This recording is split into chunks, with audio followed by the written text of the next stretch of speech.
তোমার গায়ে হাত না রেখে ঘুম হতো না আমার, তোমায় দেখে হৃদয় থেকে দূর হতো সব আধার।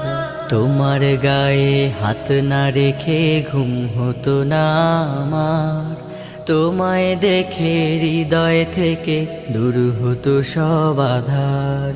তুমি আমার প্রথম গুরু, তোমার কাছে দীক্ষা শুরু। তুমি ছাড়া বুঝতো না কেউ মান অভিমান আমার, তোমার গায়ে হাত না রেখে ঘুম হতো না আমার, তোমায় দেখে হৃদয় থেকে দূর হতো সব আধার। আমায় নিয়ে আমার বাবার স্বপ্ন ছিল বড়, বলেছিলেন জীবনটাকে ফুলের মতন গড়।